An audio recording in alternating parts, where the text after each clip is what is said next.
The glitz and glamour of old Hollywood have long mesmerized audiences. But behind the dazzling lights and red carpets lies a darker truth. A truth of control, exploitation, and shattered lives. Beneath the surface, the very studios that created icons were often the same ones that destroyed them. In the golden age of Hollywood, no star was safe. Studios ruled with an iron fist, and their pursuit of profit often came at a terrible cost. As we peel back the layers of old Hollywood's golden facade, we find that behind each iconic studio stood a trail of broken stars, their lives crushed under the weight of the studio system. Let's dive into some of the most shocking examples. MGM was known for producing some of the brightest stars in Hollywood, but those stars often experienced the dark side of the studio's power. Few stars shined as brightly as Judy Garland, the girl who captured hearts in The Wizard of Oz. But her fame came at a high price, orchestrated by MGM, the studio that controlled her life from a young age. Garland was barely a teenager when MGM molded her into their vision of a perfect star. They tightly controlled her appearance, placing her on strict diets and forcing her to take dangerous drugs, amphetamines to keep her energized, and barbiturates to help her sleep.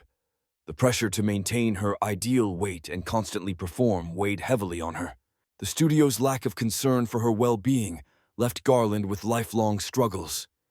Addiction and mental health issues plagued her, much of it stemming from MGM's manipulations. They didn't care about her health, only her profitability.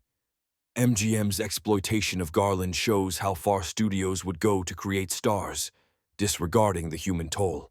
Their control destroyed her from the inside out, pushing her toward a tragic end. Warner Brothers took a different approach, using its influence to craft the image of swashbuckling heroes while covering up the darker realities behind the scenes. Warner Brothers shaped Errol Flynn into the ultimate swashbuckling hero, but behind the scenes, the studio was hiding a far darker narrative. Flynn was a Hollywood sensation, but his off-screen life was riddled with scandal. When faced with serious legal troubles, including accusations of sexual assault, Warner Brothers didn't offer help. Instead, they manipulated the media to protect his image, ensuring his box office draw remained intact. Flynn's struggles were swept under the rug, not out of concern for him, but because his downfall would hurt their profits. Warner Brothers cared little for Flynn's personal problems. As long as he kept filling theaters, they were content to let him spiral. Flynn's story is a clear example of Warner Brothers' willingness to prioritize money over morality. They saw Flynn not as a person, but as a product. Paramount Pictures, a studio synonymous with glamour, showed just how quickly they could discard a star. Clara Bow, the it girl of the 1920s, brought glamour and excitement to the screen. But when her mental health began to decline, Paramount Pictures showed just how disposable their stars could be. As Bow faced increasing scrutiny from the media, Paramount abandoned her. They did nothing to shield her from the ruthless tabloids that preyed on her vulnerabilities. In fact, they even leaked damaging rumors about her personal life, feeding the frenzy that contributed to her breakdown. Once Bow was no longer the carefree, profitable star she once was, Paramount discarded her like a broken toy. Paramount's treatment of Clara Bow illustrates how studios exploited stars when they were profitable and abandoned them the moment they became a liability. 20th Century Fox capitalized on the charm of its stars, but behind the scenes, the exploitation was just beginning. Shirley Temple was the face of innocence in old Hollywood, a symbol of purity and charm. But behind the scenes, 20th Century Fox was exploiting her childhood for profit. Temple was placed in roles and environments that were far too mature for a child. She was expected to behave like an adult, subjected to long hours on set and overwhelming pressure to keep up her joyful persona. Fox saw her as nothing more than a cash cow, pushing her into situations that no child should endure, all in the name of profit. Temple's story is a stark reminder that even children weren't immune to the exploitation of Hollywood. Fox treated her not as a child, but as a product to be sold.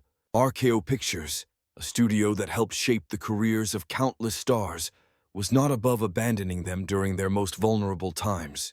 Frances Farmer was a rising star at RKO Pictures, known for her beauty and talent.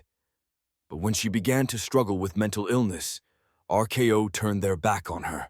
Farmer was institutionalized and subjected to horrific treatments, including electroshock therapy, which left her physically and mentally scarred. RKO did nothing to intervene or help. They stood by silently as her life unraveled, abandoning her at her lowest point. Farmer's story is one of the darkest examples of how stars were discarded once they became difficult. Universal Pictures capitalized on the legacy of horror films, but even monsters weren't immune to the studio's callousness. Lon Chaney Jr., the man behind the monster in The Wolfman, was another victim of the studio system. Universal Pictures exploited his talents while ignoring his struggles with alcoholism. As his addiction worsened, Universal continued to push him into demanding roles. They saw his personal battles as irrelevant as long as he could still bring their horror films to life. His physical and emotional health deteriorated, but Universal showed no interest in offering support. Universal's exploitation of Chaney highlights how studios capitalized on stars until there was nothing left to take, contributing to his tragic decline. Columbia Pictures was ruled by a tyrant who controlled female stars with an iron fist. At Columbia Pictures, studio head Harry Cohn ruled with an iron fist. He wielded his power mercilessly, especially when it came to controlling female stars. Rita Hayworth, one of Columbia's biggest names, was forced by Cohn to undergo painful physical changes to fit the image he wanted. Cohn was known for manipulating and mistreating women, shaping their careers, or destroying them based on his personal whims. His tyrannical reign over Columbia turned the studio into a place of fear, where the slightest rebellion could end a star's career. Cohn's domination at Columbia shows how power in Hollywood could be wielded as a weapon, often with devastating personal consequences for the stars under his control. No studio was innocent. In the pursuit of profit, the well-being of Hollywood stars was often sacrificed. From the heartbreaking struggles of Judy Garland to the tragic institutionalization of Frances Farmer, the studio system was built on the backs of those it exploited and discarded. The glamour of old Hollywood may still enchant us, but beneath that shine lies a trail of broken lives, crushed by a system that valued money above all else. These stories remind us that the real cost of fame was paid in personal suffering, and that glittering success often hid a far darker reality.